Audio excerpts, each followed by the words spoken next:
안녕하세요.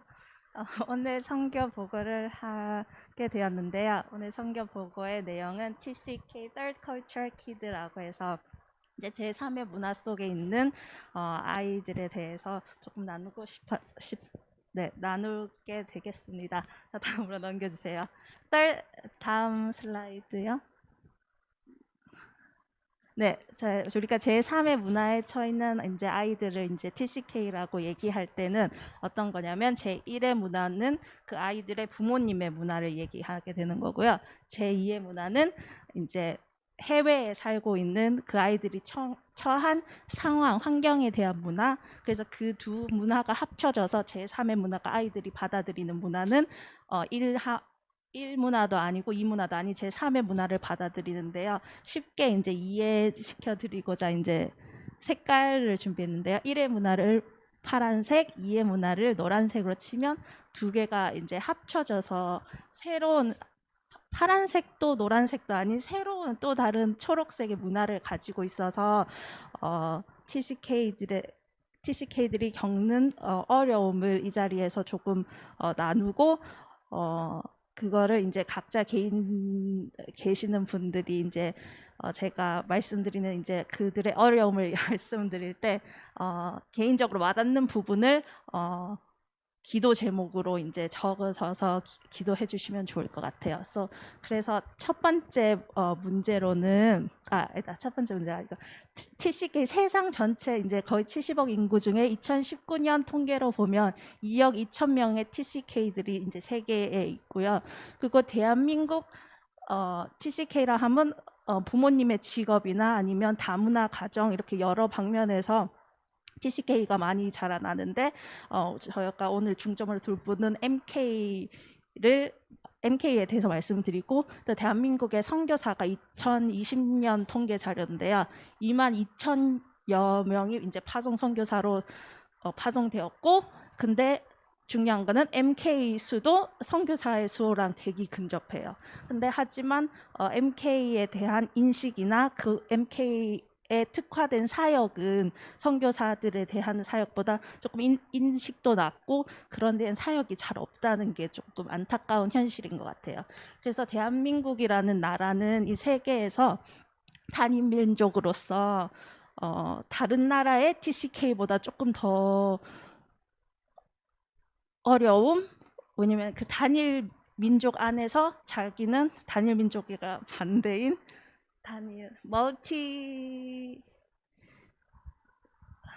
멀티성을 가져서 대한민국 안에 속한 대한민국의 TCK들의 조금 더 어려운 점이 더 있지 않나 생각됩니다. 그래서 첫 번째 문제점을 말씀드릴 텐데요. 정체성에 대해서 얘기를 많이 하시는데 정체성이 자라날 때 이제 루트가 되는 게 문화라고 생각하는데 문화는 자기의 생활 습관 아니면 그 문화 안에 언어가 들어갈 수도 있고요.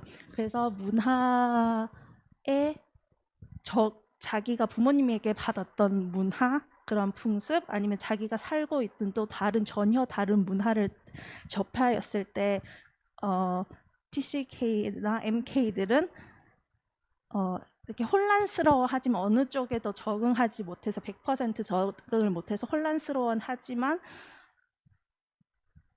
그 혼란스러워하는데 또 만약에 조금씩 적응을 하게 되면 이런 상황에서는 내가 1문화를 선택해야지 이런 상황에서는 2문화를 선택해야지 이렇게 해서 되게 조금 까다로울 수도 있고 그런 어떤 카테고리에 맞지 않는 딱 정형화된 그런 생각이나 사고 방식을 가지지 않기 때문에 보통 이렇게 그 공감하거나 그런 문화에서 그런 그런 이렇게 sense of belongings가 소속감을 느끼기가 조금 어려워해요. 그리고 언어도 외국에 살다 보면 너 여기 외국어 잘하겠다, 영어 잘하겠다 하는데 그것도 잘된 케이스는 이제 바이링구얼이나 2개국어, 3개국어가 가능하고요. 그렇지 않은 케이스에는 영계국어라고 하는데 영계국어에서 언어에서 자기가 100% 모국어라고 이제 100% 자신 있게 말할 수 있는 언어가 없어서 자기가 생각하는 거를 언어로 표현할 수 있는 능력이 조금 떨어질 수도 있어요. 그래서 거기서 오는 그런 어려움이나 또 언어 문제에 있어서 부모님은 약간 영어가 부족할 수도 있고 그 TCK는 영어가 더 편할 수도 있어서 이런 언어에서 뭐 부모님은 한국말, 애는 영어로 하니까 그런 데서 오는 또 그런 갈등이 있을 수도 있어요. 그거를 이해하는 데나 이렇게 말하는데 대화를 하는데 그래서 아이들이 계속해서 이동하기 때문에 내 집이 어디인가라는 그런 집이라는 개념을 갖기가 어려운데요. 그 이동을 할 때도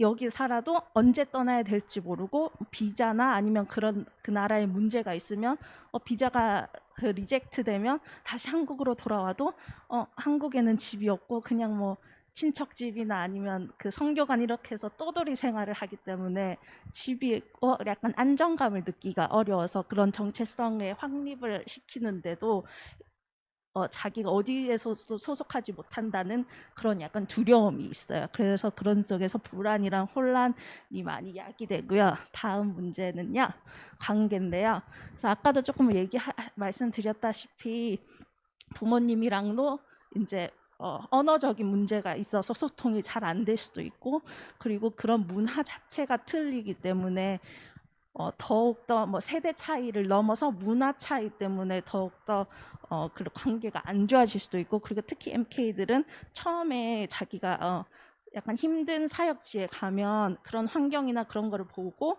이제 부모님을 원망하는 그런 시기가 있어요. 그래서 그 시기 때문에 내가 선교사도 아닌데 내가 여기 왜 왔지, 이런 그런 거를 시작으로 해서 부모님의 갈등이 깊어질 수도 있고, 그리고 친구도 관계도 항상 그 MK들이 겪는 관계는 장거리 관계고 또 단기간에 이루어지는 관계예요. 그래서 그 선교지에서도 뭐 그 단기 선교팀이 와서 막 잘 지내다가 빨리 가고 이렇게 계속 오고 가고 하는 사람이 많기 때문에 그 관계에 있어서 조금 회의감을 느끼거나 그런 외로움을 느끼거나 그런 네거티브한 감정을 많이 느낄 수도 있어요. 네, 다음 문제는요, 교육인데요. 이게 현지 학교, 국제학교, 홈스쿨링 이렇게 차례대로 MK들이 많이 다니는 학교를 순서대로 잡았는데요.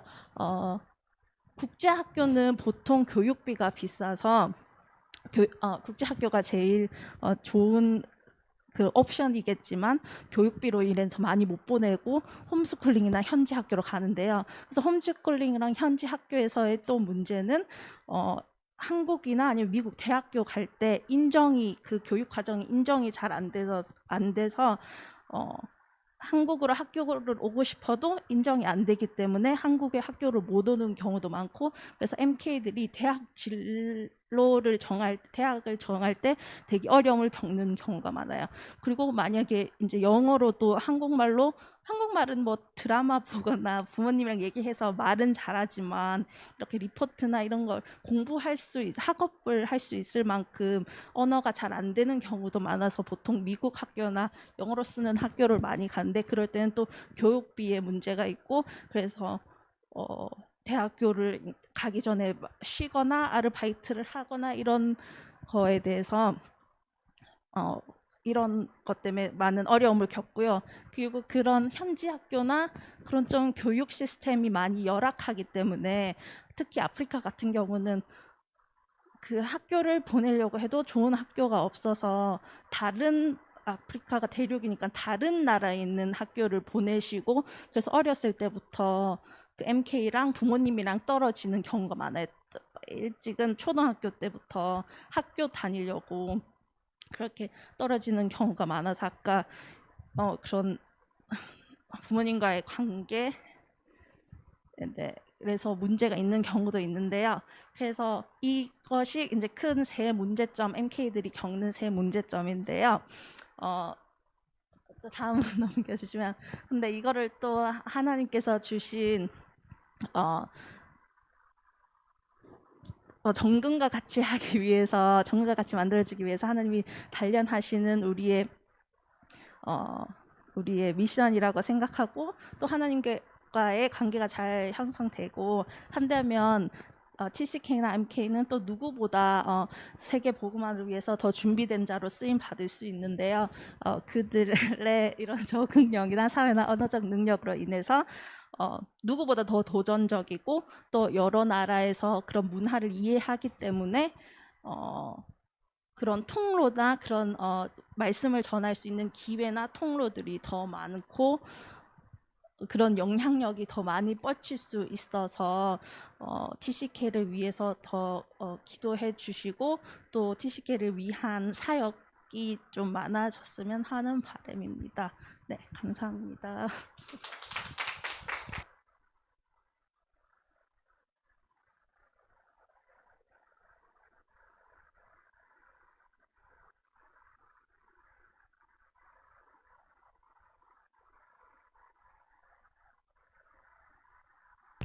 준비를 너무 많이 해 오셔가지고 저희 이제 한덕근 장로님 나오셔서 말씀 좀 해주시겠습니다.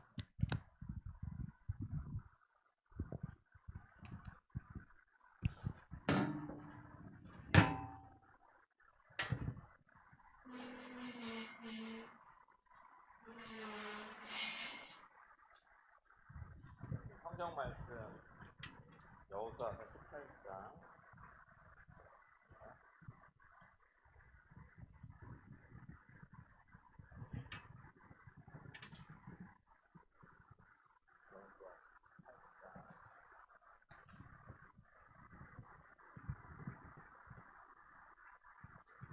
1절부터 3절까지 같이 합독하겠습니다. 이스라엘 자손의 온 회중이 시로에 모여서 거기에 회막을 세웠으며 그 땅은 그들 앞에서 돌아와 정복되었더라. 그러나 이스라엘 자손 중에 그 기업의 분배를 받지 못한 자가 아직도 7지파라. 여호수아가 이스라엘 자손에게 이르되 너희가 너희 조상의 하나님 여호와께서 너희에게 주신 땅을 점령하러 가기를 어느 때까지 지체하겠느냐. 오늘은 저희 대학 청년부 성교 헌신 예배인데, 오늘은 TCK 성교 헌신 예배입니다. 우리 좀 전에 발표했던 우리 찬영이는 TCK, 그러니까 아버님이 선교사님이고 인도네시아에 있었죠. 우리 또 인도에 잘 모르네 제가. 인도에 오래 있었고, 본인이 오늘 설명을 되게 잘해줬는데 많이 이렇게 어려웠던 것들 좀 이해가 됐을 거예요. 기도 많이 해주시고, 특별히 이제 다음 주면 대구로 가거든요. 그래서 6월 달에 이제 수술이 있습니다. 기도 많이 해주시고, 하나님이 또 뜻하시는 바가 있어. 그 속에서 또 이제 다시 돌아오려고 하는데, 그 속에서 또 하나님의 계획을 보는 그 시간이 되기를 다 같이 기도해 주셨으면 좋겠습니다. 지난주 강단 제목이 어느 때까지 지체하겠느냐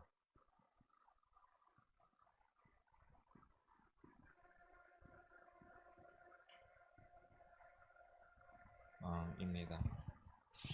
이번 주에 이제 목사님하고 237 5천 종족 선교대회를 잘 다녀왔습니다. 갔다 와서 그림을 그리는 시간이었던 것 같아요. 이번 주 주일 강단 말씀처럼 우선은 선교에 대한 그림을 그리고, 또 이제 우리 제주 RUTC에 대한 그림을 그리고, 교회에 대한 그림을 그리고, 그 그림을 가지고 하나님께 소통하고 또 우리가 같이 소통하는 오늘 그런 시간이 됐으면 좋겠는데, 우리가 말씀을 받을 때 첫 번째 예배 드릴 때 어떤 일이 일어나죠? 이번에 계속 사강동에 말씀하셨는데, 하나님께서 보좌의 문을 여십니다. 보좌의 능력이 함께 하십니다. 그리고 시공간을 초월하는 그 비밀을 가지고 237에 빛이 들어가는 거예요. 그러면 내가 직접 237 5천족을 가지 않아도 문이 열릴 것이다. 내가 빛을 비추고 있으면 하나님께서 사람을 보내시기도 하고, 또 하나님을 이쪽으로 불러오시기도 하고, 그게 우리의 역할인 것 같아요. 찬영이가 저 먼 곳에서 제주도에 왔어요. 우리 교회 와서 말씀을 듣고 복음을 듣고 또 나갑니다. 또 여기 제주도의 영어 마을에 많은 학생들이 미국으로 가려고 지금 공부하고 있어요. 또 그 아이들이 또 TCK예요. 왜냐하면 미국에 수많은 종족들이 와 있는데 그 속에서 또 다 여러 가지 겪어야 될 일들, 그 속에서 또 복음을 가지고 선교사 역할을 할 숨겨진 TCK 선교사가 반드시 있을 거라고 믿고 우리가 기도하고 있죠. 그래서 하나님께서는 우리에게 분명하게 말씀하시는데,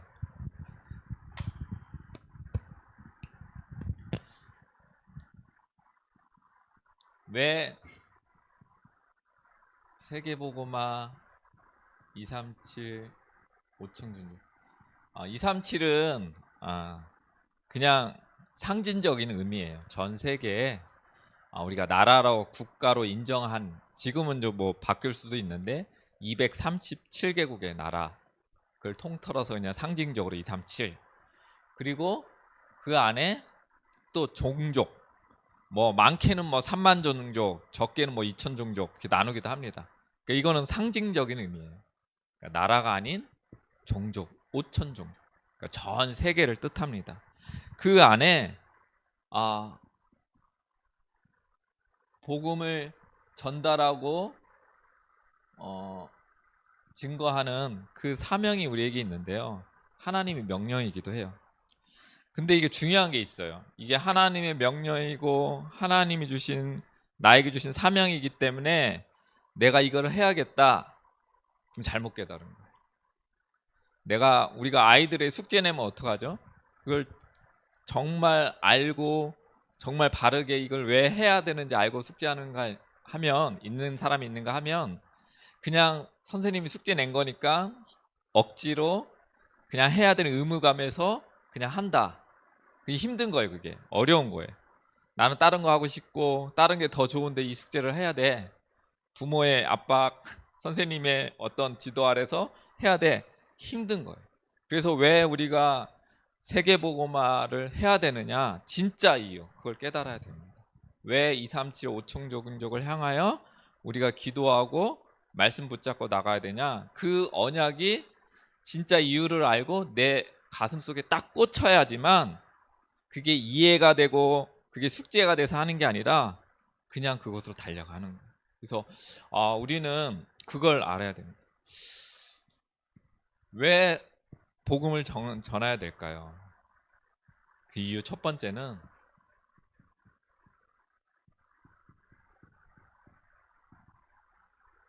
절대 인간은 행복이 없습니다. 그 누구도 행복 없습니다. 여러분 아무리 하고 싶은 걸 하고 아무리 가고 싶은 곳을 가고 아무리 만나고 싶은 사람 만나고 아무리 내가 원하는 것을 다 이룬다고 해도 그것은 절대 행복하지 않아요. 그게 영원하지는 않아요. 우리가 고3 때 다 꿈꾸는 게 뭐예요? 내가 원하는 대학, 그곳에 가면 행복할 것 같고 그곳에 들어가서 내가 하고 싶은 거 다 하면 나는 이제 진짜 자유다 생각을 하잖아요. 근데 대학을 가면 또 무엇을 또 넘어야 되죠? 취직이라는 관문이 있어요. 전공을 열심히 해서 갈등하기도 해요. 내가 과 잘못 들어왔네, 이거 아닌 것 같은데, 늘 고민하고 갈등해서 내가 정말 이 원하는 직장에 들어가서 성공해서 내가 원하는 만큼 돈도 쓰고 사람도 만나고 내 직장 이런 것도 좀 과시도 하고 그런 꿈을 다 꿉니다. 그래서 막 치열하게 공부해서 직장에 들어가요. 그럼 또 뭐가 남아있어요? 결혼이라는 게 남아있어요. 청년들이 결혼 왜 합니까? 혼자 있으면 외로워요. 딱 연애하는 거 뭐 부러워요. 그래서 나 진짜 내가 꿈꾸는 이상형 만나서 결혼해서 나는 행복하게 가정 이뤄서 후대 키우고 그렇게 살아야 꿈을 꿉니다. 근데 결혼하는 즉시 뭐가, 세상 말로 지옥문이 열린다고 세상 사람들 얘기하죠. 그때부터 진짜 이제 현실적인, 이제까지 겪어보지 못한 수많은 일들이 이제 막 닥쳐요. 그렇다면 언제 행복하나요? 언제 그럼 내가 만족감을 얻을 수 있을까? 왜 인간은 절대 행복이 없냐? 이유가 있어요. 성경에만 말하고 있어요. 왜 인간이 절대 이거는 성경에 말하고 있는 눈에 보이지 않는 창세기 3장부터 시작된 문제가 있습니다. 그 창세기 3장에서 시작된 문제가 뭐냐면 눈에 보이지 않는 사단이 함정과 틀로 계속 우리를 묶는 거예요. 그것을 6가지 운명이라고도 합니다. 사단의 목표가 뭐냐? 결국에는 우리를 멸망시키고 죽이는 거예요. 절대 못 빠져나옵니다. 사단을 이길 수 있는 사람이 아무도 없고요. 운명과 저주, 재앙, 창세기 3장의 근본 문제에서 아무도 빠져나올 수가 없어요. 그래서 그 어떤 인간도 그 안에 갇혀 있으면 누구도 행복할 수가 없습니다. 못 빠져나온 거예요. 그런데 다른 사람은 행복해 보일 수가 있어요. 아, 저 사람은 행복하겠어. 나는 늘 힘든데 저 사람은 돈도 많고, 아, 결혼도 잘한 것 같고, 집도 있고, 원하는 데 막 하고 행복해 보일 수 있어요. 또 저 사람을 보면 가치 있어 보이고 고상해 보이고 품격 있어 보여요. 아, 저 사람 뭔가 좀 다르게 부러워 보일 수 있습니다. 근데요, 진짜 그럴까요? 다 사실은 숨기고 있고 감추고 있고 포장하고 있어요. 말로써 이기지 못하는 사람 누구예요? 정치인들이죠. 말에 얼마나 권위가 있고 얼마나 조리 있고 합니다. 그런데 이 사람들이 아무리 똑똑해도 자신의 이익과 손해 앞에서는 막강한 힘을 가지고 있었는데도 수준이 초등학교 수준이에요. 싸우는 거 보면. 그리고 예전에 대한항공의 그 조현아 씨 가족들 보세요. 가정에서 일어났던 이제 몇 번 녹음 파일이 이렇게 공개가 됐잖아요. 어떻습니까? 아무리 고상하고 아무리 실력 있고 아무리 돈이 많아도 진짜 보이는 모습하고 속모습은 틀리잖아요. 우리가 이렇게 속는 거예요. 모든 사람이 저 사람은 정말 부러워 보이고 저 사람은 좀 고상해 보여도 사실은 말 못할 문제, 영적인 재앙, 저주 속에 다 걸려져 있다는 거예요. 그래서 하나님은 우리에게 말씀하십니다. 제가 요번에 이제 저희 집에 가가지고 이제 2박 3일 동안 저희 집에 있으면서 어머니하고 쭉 포럼하고 있는데, 제가 예전에 어떤 목사님이 간증한 걸 줬어요. 이분은 이제 저희 교단 목사님이고 또 이분은 RLS에서 강의를 하시는 분이에요. 그 목사님이 원래 이제 저희 이 교단에 오기 전에 집안 전체가 다 장로 집안, 다 가족들이 장로. 그런데 하는 일마다 망하는 거. 경제 문제, 건강의 문제, 계속 어려움이 오는 거예요. 장로인데 집안이 다 기독교 집입니다. 그래서 하도 답답하니까 이제 결국 어떻게 됐냐, 어디까지 갔냐, 그 아버님이 안 되겠다, 이거는 답이 없다, 구술해야겠다. 그래가지고 집에서 굿하면 그래도 소문 나잖아요, 장로 집안. 그러니까 저기 논두렁 가가지고 몰래 굿판을 벌인 거예요. 굿판을 벌였는데 사실은 어느 정도까지 무너졌냐면 그 집안이 되게 똑똑한 집안이거든요. 언니는 너무 똑똑하고 말도 잘하고 해서 어렸을 때부터 아버님이 너는 판검사 해야 돼, 너무 똑똑하고 말을 잘 조리 있게 잘하니까. 그런데 영적 문제가 딱 왔는데요, 벙어리가 돼버렸어요. 완전히. 그러니까 지능도 떨어지고. 그래가지고 이제 너무 망하다 보니까 이 분이 어떻게 생각했냐면, 교회 다니니까 더 망하는 것 같다. 그래서 나는 불신자하고 결혼하겠다. 그래서 어떤 할머니의 말을 듣고 결혼한 거예요. 그럼 이제 잘 될 줄 알고 결혼했는데 더 망한 거예요. 이 남편은 사실은 알코올 중독에 가정폭력, 맨날 패고 술 마시고 애들 때리고. 그래서 이제 결국에 어떻게 했냐, 이 사람이 원래는 교사였거든요. 고등학교 교사였는데 애들 데리고 서울로 간 거야. 도망간 거야. 늘 맞고 사니까. 그래서 거기서 붕어빵도 팔고 학습지 교사도 하고 가스 배달도 하고 심지어 부동산 그 공부해가지고 자격증 따가지고 해가지고 하는 거예요. 늘 이제 원망한 거예요. 내가 왜 하나님 믿고 했는데 이거 하나님 없다, 왜 우리 집안 이렇게 다 망하냐. 그렇게 살다가 어느 날 이제 히브리어라는 강의를 가르치는데 거기 간 거예요.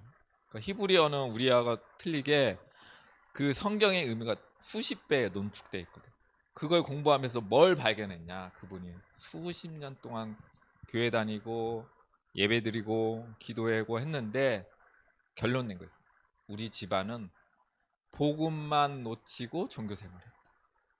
그리스도 모르고 이 영적인 문제 모르고 사단 문제 모르고 죄 문제 모르고 열심히 우상 숭배하는 것처럼 하나님 믿었다. 결론을 딱 내버린 거예요.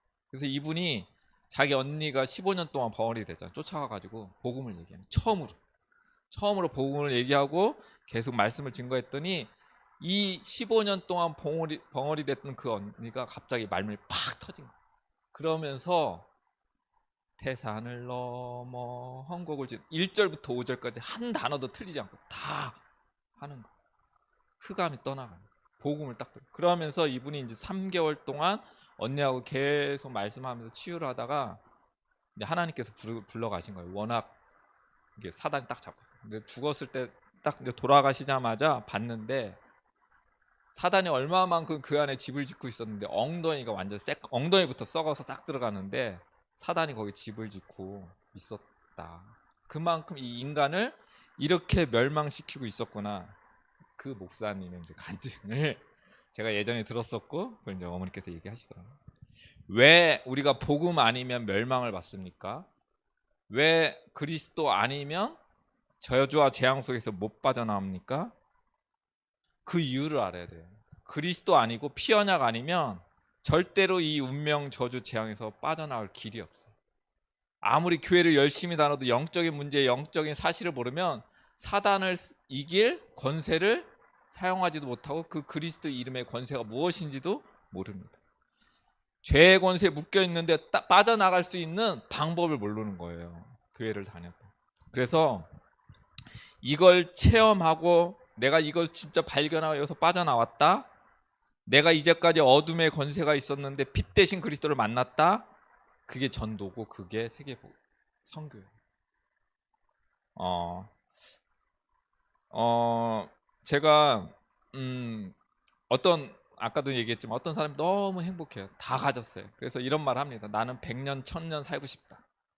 뭐 예전에 중국에 있는 뭐 그 진시황 같은 거 그렇게 말하잖아요. 나는 늙지 않고 불로초를 구해와라. 나는 죽지 않겠다. 아무리 행복하고 돈이 많이고 있어도요. 영적 문제를 모릅니다. 그리고 만약 그 사람이 100% 행복하다고 해요. 하나님을 만날 수 있을까요? 절대 만나죠. 그래서 내가 어떤 어려움, 나에게 진짜 영적인 문제, 나에게 숨은 문제가 발견되고 그리스도로 치유됐다. 이 사람은 그 영적인 문제, 어려움이 축복이 되는 거예요. 그게 위기가 아닌 기회가 되는 거예요. 그게 세계복음화에 위한 발판이 되는 거예요. 그래서 우리는 이 진짜 왜 복음이 필요한지에 대한 이유를 알아야 됩니다. 그리고 영적인 문제가 뭔가를 발견해야 돼요. 전 세계에 지금 늘 말하고 있죠. 3단체. 그리고 전 세계에 강대국이 있습니다. 또 여러 힘든 후진국, 약소국도 있습니다.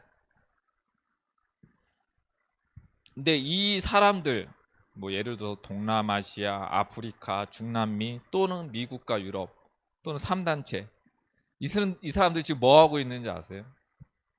이 사람들이 진짜 하고 있는 거, 진짜 이 사람들이 가지고 있는 거 귀신 섬기는 우상 숭배하는 그것을 고급진 문화, 고급진 단어로 바꿔서 얘기를 안 하죠. 우리가 귀신 섬긴다, 사단을 섬긴다. 기, 명상운동, 마음치유, 내면의 힘, 뇌과학 여러 가지 많은 단어로 고급된 문화로 사람들을 끌고 가고 있어요. 결국에 쭉쭉쭉 올라가면 그게 뭔가 귀신 섬기고 사단 섬기는 거예요. 그래서 예수님이 제자들에게 말씀하세요. 뭐라고 말씀하시냐?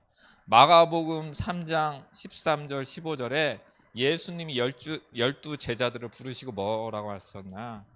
자기와 함께 하시고 또 보내사 전도도 하며 귀신을 내어 쫓는 권세도 있게 하려 하십니다. 마태복음 10장 1절에 예수님이 또 말씀해 12 제자들을 부르사 더러운 귀신을 쫓아내며 모든 병과 약한 것을 고치는 권능을 주시니라. 누가복음 9장 1절에서 2절에 또 말씀하십니다. 예수께서 12 제자를 부르시되 모시되 모든 귀신을 제어하며 병을 고치는 능력과 권능을 주시고 하나님 나라를 전파하며 앓는 자를 고치게 하려고 내어 보내시며. 예수님이 십자가에 죽으시고 부활하셨어요. 부활하셔서 예수님이 11제자에게 나타나셨습니다. 그 뭐라고 말씀하시냐? 부활하신 그리스도가 11제자에게 믿는 자들에게는 이런 표적이 따르리니 곧 저희가 내 이름으로 귀신을 내어 쫓으며 새 방언을 말하며 뱀을 짚으며 무슨 독을 마실지라도 해를 잊지 아니하며 병든 사람에게 손을 얹은즉 나으리라 하시더라. 그러면서 예수님은 그 위에 또 말씀하세요. 이 말씀을 마친 후 하늘로 올라가사 하나님 우편에 앉으시니 제자들이 나가 두루 다니며 전파할세 주께서 함께 역사하사 그 따르는 표적으로 말씀을 확실히 증거하시느라. 뭐 하신다고? 예수님이 하늘에 계셔서 보좌의 능력으로 복음을 전한 자들을 함께 하시며 시공간을 초월해서 하나님이 역사하시사 그리스도의 빛이 비치게 하니 귀신이 떠나가고 병든 자가 치유받고 하나님 말씀이 증거된다고 말씀하셨거든요. 그래서 우리가 고상한 저 교회 다니면서 사단 무슨 사단 얘기냐 귀신 얘기, 예수님은 가는 곳마다 귀신을 내어 쫓고 질린 병든 자를 치유하고 하나님 나라의 일을 말씀하셨거든요. 왜 우리가 이 복음에 전해야 되고 왜 선교를 해야 됩니까?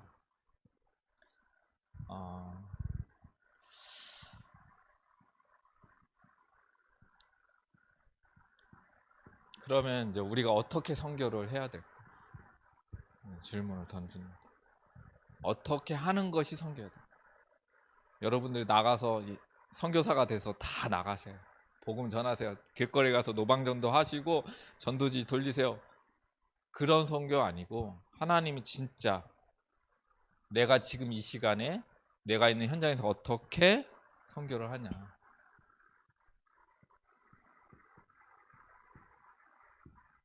오직을 발견하십니다. 이게 무슨 말일까요? 왜 오직인가? 왜 오직 그리스도이어야만 합니까? 십자가의 피 언약 아니면 이 재앙을 이길 수 없고요. 사단을 이길 수 없고요. 사람을 살릴 수가 없어요. 오직 그리스도 답이 아니면 묶여있는 자를 사단에게 묶여있는 자를 풀 수가 없어요. 그래서 오직 그리스도 언약 잡을 때 사도행전 1장 1절에 오직 그리스도 언약을 잡을 때 어떻게 될까요?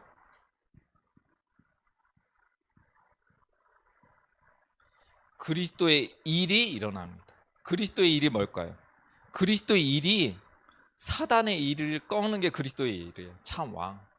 그리스도의 일이 지옥 배경에 잡혀서 끌려가는 자를 건져내는 것이 그리스도의 일이에요. 그리스도의 일이 죄와 사망의 법에서 해방받는 게 그리스도의 일이에요. 내가 오직 그리스도 언약을 붙잡고 있을 때 그리스도의 일이 나타납니다. 그게 하나님 나라의 일이에요. 그게 전도와 선교인 거예요. 내가 전 세계를 살리려면 어떻게 해야 됩니까? 하나님의 뜻이 무엇인지를 먼저 알아야 돼요. 그리고 내가 남을 도와주려고 해요. 그럼 어떻게 도와줄 수 있어요? 하나님의 것을 줘야 남을 도와줄 수 있거든요. 내 거 말고. 그러면 어떻게 오직이 됩니까? 어떻게 하는 게 오직이 될까? 이게 되게 중요한 것 같아요. 하나님의 뜻을 이루지 못하게 하는 것들이 다른 것들이 들어가 있어요. 하나님의 일을 하지 못하게 막고 있는 것이 있어요. 근데 그것이 나 자신이 몰라. 하나님의 일을 하려고 하시고 하나님의 뜻을 이루는 것들 하려고 하는데 그걸 막는 것이 있다니까요. 하나님의 일을 못하게 막는 내가 있어요. 내가. 나 자신.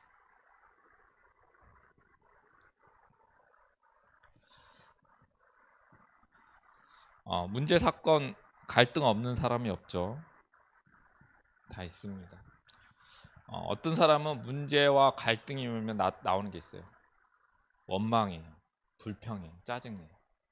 문제 오면 왜 이런 일이?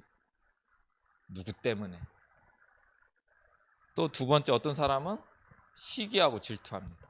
왜 우리는 늘 찬밥 신세고 저 사람들만 저렇게 돌봐주고 저 사람들에게 집중하고 저 사람들만 저렇게 잘해주는. 왜 우리는 똑같이 교회 다니고 똑같이 헌신하고 봉사하는데 왜 우리는 늘 찬밥 정도 심부름만 하고 왜 어려운 거는 시키냐. 시기 질투하는 사람이 있어. 또 어떤 사람은 혈기 내는 사람, 분노하는 사람이 있어. 일이 생기면 늘 싸우려고 하고 논쟁하고 분쟁하고. 또 어떤 사람은 두려워하고 염려하고 낙심하는 사람, 소심한 사람. 문제만 오면 두려워하고 도망가려고 하고.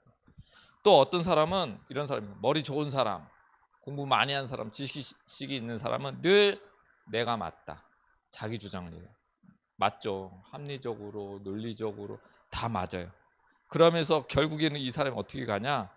다른 사람을 정죄하는 거야. 어떻게 네가 이럴 수가 있어. 그거 잘못한 거 맞잖아. 틀렸잖아. 정죄하고 판단합니다. 또 어떤 사람은 한계에 부딪히고 포기합니다. 이게 나타나는 이런 것들이 있어요. 이것 때문에 그리스도가 내 안에 주인 될 수가 없는 거예요. 이것 때문에 하나님의 일을 할 수가 없는 거예요. 결국 이거는 뭐냐면 내가 주인인 거예요. 인정하셔야 돼요. 여러분들 기도할 때 나는 그리스도가 나의 주인이십니다. 늘 기도하잖아요. 근데 문제의 사건이 오면 어떤 거 나오죠? 이게 나와요. 그럼 결국은 뭐냐? 그리스도가 주인이 아니라는 거예요. 내가 주인이라는 거예요. 교회 여기서 우리 청년 중에서는 교회에 대한 갈등이 있을 수도 있습니다. 또 불만이 있을 수도 있습니다. 또 어려움이 교회 일 때문에 어렵다, 나는 힘들다 이렇게 말할 수도 있습니다. 그런데 그것은 그 일 때문에 그 사건 때문에 어려운 게 아니에요. 나 때문에 어려운 거예요.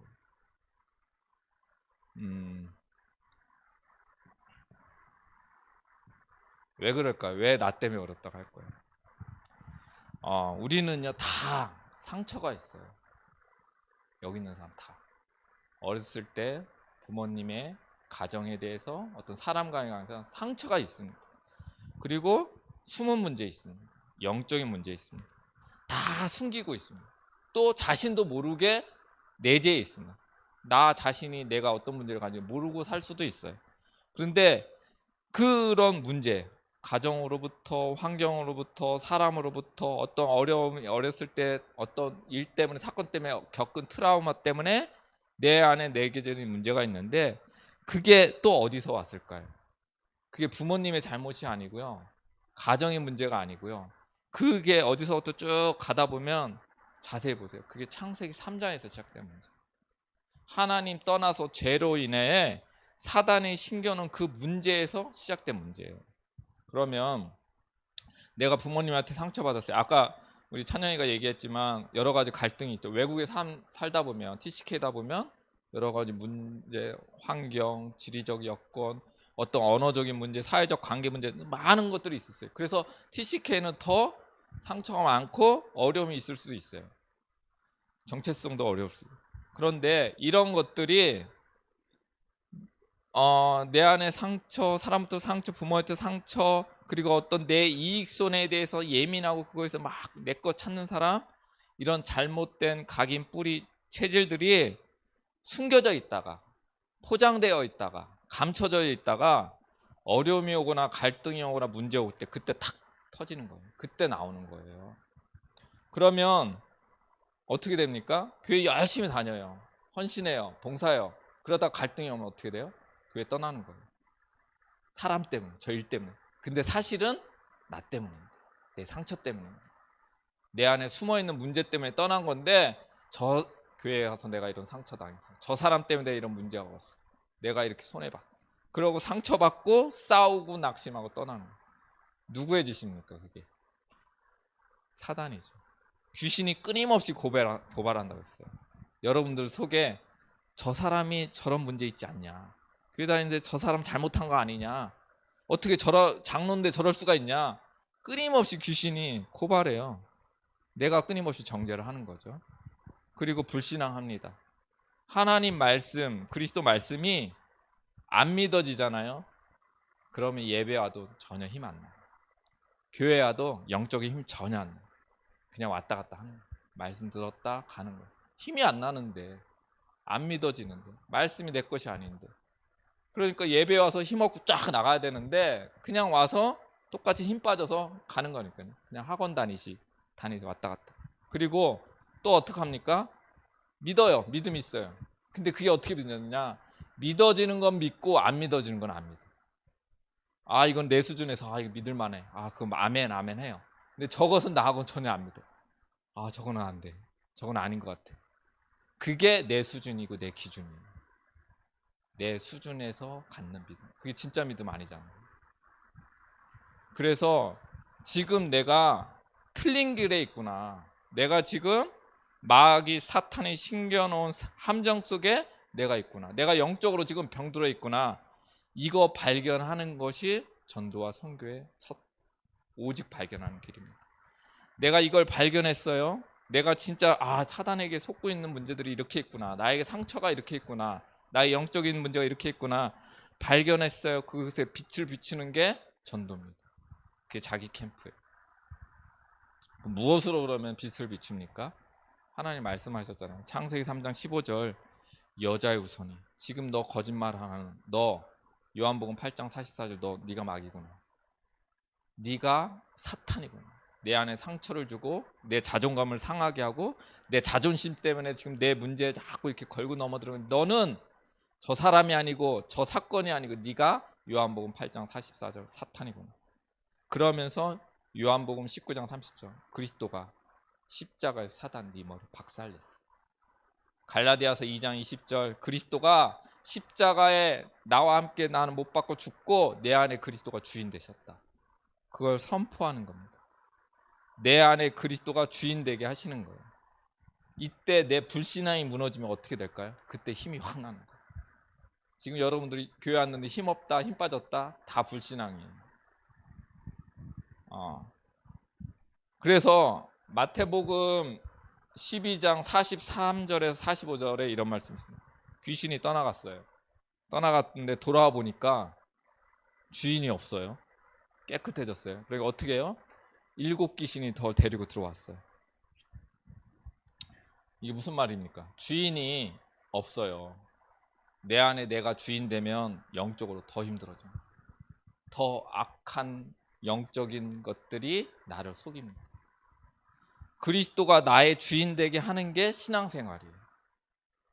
그래서 날마다 순간순간마다 내 안에 흑암이 자리 잡지 못하도록 계속 나의 주인으로 그리스도를 고백하고 그리스도를 내세우는 게 기도예요.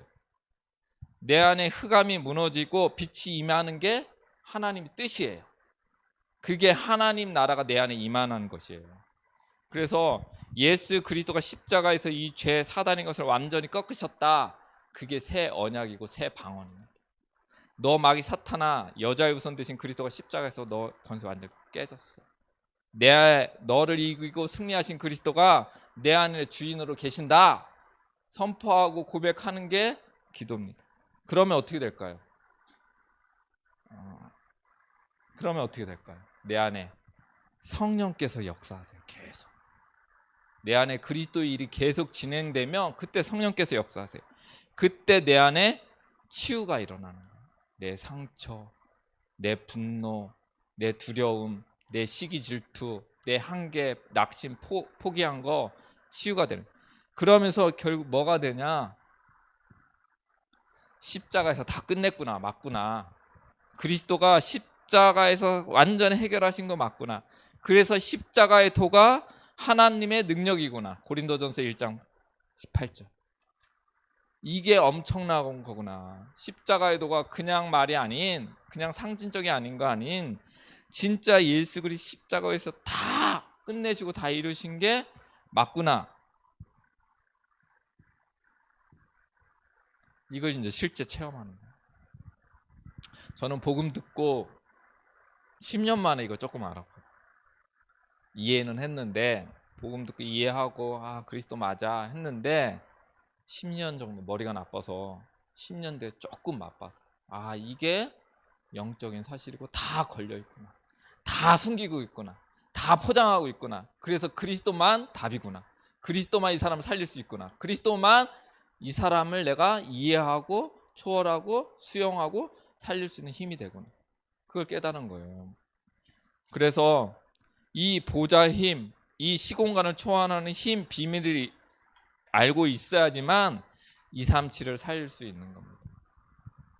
지난주 주일 일부 본부 강단 메시지 유 목사님이 이런 말씀하셨어요. 모든 민족에게 가라, 만민에게 가라, 땅끝으로 가라. 그런데 가고 안 가고가 문제 아니다. 이 언약이 아니면 절대 해결될 수 없다.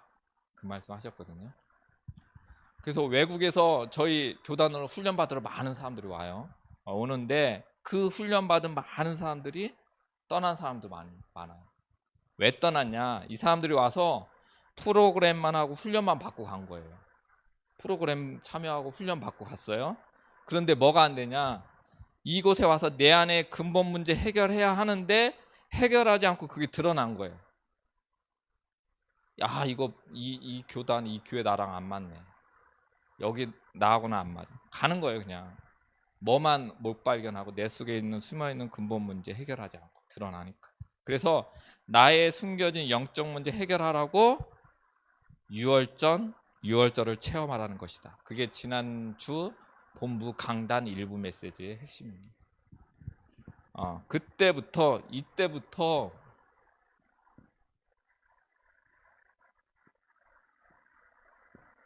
유일성의 응답이 시작됩니다. 이게 하나님 나라의 일이에요. 우리의 응답은 보좌의 능력입니다. 그리고 시공간을 초월하는 하나님의 능력이고 그걸 가지고 237 나라 5천 종족 살릴 수 있습니다. 그래서 지난 그 다민족 때 그 선교대회 때 그 길이 TCK다. 아까 이제 찬영이가 설명한 것처럼 제3의 문화권에 있는 사람이 그 일을 할 수 있다. 모든 것을 아니까, 경험을 갔으니까. 그런데 제3의 문화에 있는 이 TCK가 시급하다. 아까도 말했죠. 여러 가지 어려움. 그 영적인 문제가 너무나도 심각하다. 그래서 이 사람들을 영적인 것부터 치유해 줘야 된다. 어제 기도 수첩에 이런 말씀이 있었어요. 어제 기도 수첩에 하나님은 우리에게 가장 먼저 치유할 능력부터 주시길 원하신다. 치유할 능력 어떻게 해야 돼요? 나를 발견해. 내가 발견돼. 창세기 3장 속에 있는 나, 불신앙의 나, 상처의 깊은 내면 속에 숨겨져 있는 나, 내가 여기 있구나. 그래서 나 오직 복음 아니면 나를 바꿀 수도 없고 나를 살릴 수도 없구나. 그래서 이 사도행전 1장 3장을 가지고 사도행전 1장 14절 속 오직으로 들어가면 그 사람은 사단이 못 건듭니다. 그 사람은 문제 갈등이 와도 전혀 흔들리지 않습니다. 그리고 어떤 사람을 봐도 이해할 수 있어요. 저 사람도 예전에 나처럼 속고 있구나. 과거의 상처에 갈등하고 있구나. 그 사람을 용서할 수 있고 수용할 수 있고 초월할 수 있고 살릴 수가 있어요. 숨겨진 나의 문제가 안 보이면요, 남 것만 보여요. 계속 남의 것만. 그리고 자기 문제가 보였어요. 내 문제가 보여요. 그런데 어떻게 할지를 몰라요. 또 늘 내가 고민하고 염려가 이거 영적 문제인데, 이 교회에서 말하고 있는 그 창세기 3장 문제인데 어떻게 풀어? 어떻게 해결하지? 이러다 끝나는 거예요. 늘 끌려가는 거예요. 그래서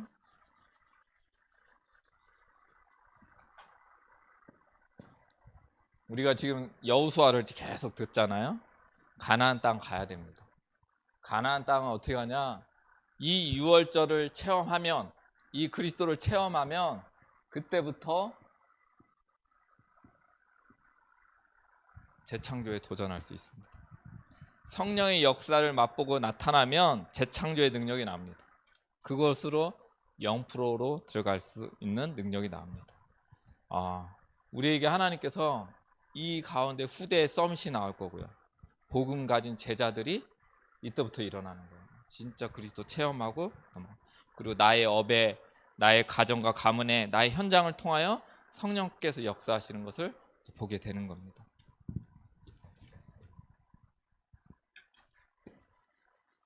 결론입니다. 지난주에 우리 강단의 말씀 뭐라고 했어요? 일어나라.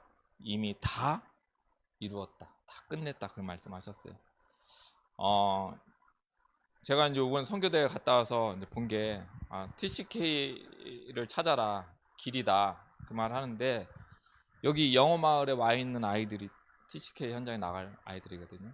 이 아이들에게 우리가 지금 서밋 학교를 하고 또 여러 가지 일들을 뭐 RUTC 예배를 단 예배를 계속 집중하는 이유는 길을 찾는 거예요. TCK 즉 하나님이 여실 문. 1강에 TCK 길 하셨잖아요. 2강에 뭐라고 했어요? 플랫폼. 그게 RUTC다. 하나님이 이것 때문에 우리들을 부르셨고 그것 때문에 우리 교회를 세우셨잖아요. 이거 하시려고. 플랫폼 RUTC 하시려고. 그것 때문에 우리가 매주 예배하고 기도하고 도전하잖아요. 하나님 지금 그림을 주셨단 말이에요. 지금 세 번째 인재운동. 인재운동이 뭡니까? 진짜 실력있고 능력 있는 사람 말하는 게 아니고 복음을 진짜 가지고 누리는 사람이 로마서 16장의 사람이 인재다. 우리가 여러분들이 인재예요. 내가 실력 없고 능력이 없어도 진짜 복음을 체험하고 누리고 가지고 있다. 그 사람이 세계복음화를 쓰는 인재예요. 그 인재운동 하라. 그래서 이제 이유가 없다. 왜? 이유를 알기 때문에. 이 창세기 3장 눈에 보이지 않는 이것과 사단이 완전히 장악되어 있는 이 현장에 오직 그리스도 아니면 답이 없다는 그 이유를 알기 때문에 그리고 우리는 다른 이유를 가지고 있다. 그들을 살리고 다음 세대를 이어갈 전도 제자를 세워서 다음 세대를 회복할 그 언약이 하나님의 약속이 있기 때문에 우리는 다른 이유가 있습니다. 그래서 이 모든 것들의 내용이 우리는 오직 유일성 재창조의 내용을 가지고 방법이 뭐냐? 그리스도를 누려라. 그리스도를 체험해라. 그리고 하나님 나라를 기다려라. 하나님 나라가 언제 옵니까? 언제 역사하십니까? 그거 상관할 바 아니다. 때가 되면 하나님이 하시는 거 내가 정하는 게 아니고 하나님 나라는 하나님 그때 그리스도를 진짜 체험하고 발견할 때 오신다. 그리고 하나님 나라가 보일 때 그때 진짜 도전해라. 그게 이번 4강에 제가 받은 말씀이었던 것 같습니다. 그래서 늘 기도하시고 나를 발견하시고 복음을 정말 그리스도를 체험하시기를 바라겠습니다. 헌금 시간입니다. 헌금 시간입니다. 찬송가 542장 1절하고 2절만 찬양하면서 하나님 헌금하도록 하겠습니다.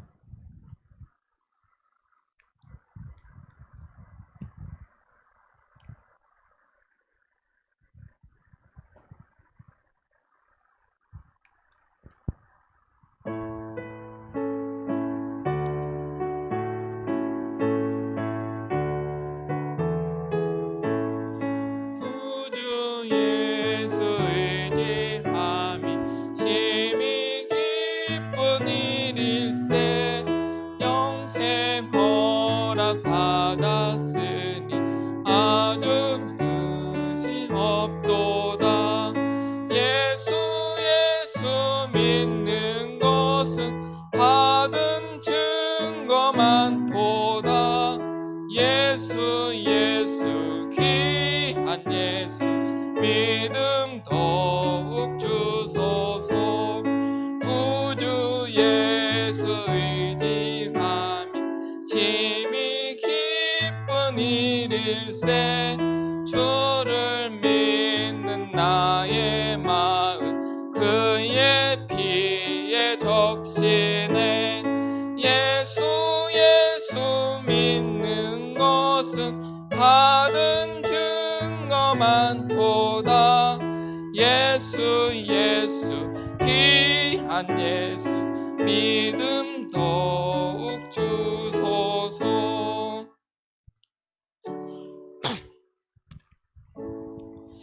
하나님 감사합니다. 우리에게 참 그리스도를 알게 하시고 참 구원으로 우리를 죄와 저주와 사망의 법에서 완전하게 해방시켜 주신 것 감사드립니다. 오늘도 이 비밀을 가지고 보호자의 축복으로 시공간을 초월하시며 237 나라에 빛이 비춰주는 그 응답들이 우리와 관계된 모든 현장에 나타나게 하여 주시옵소서.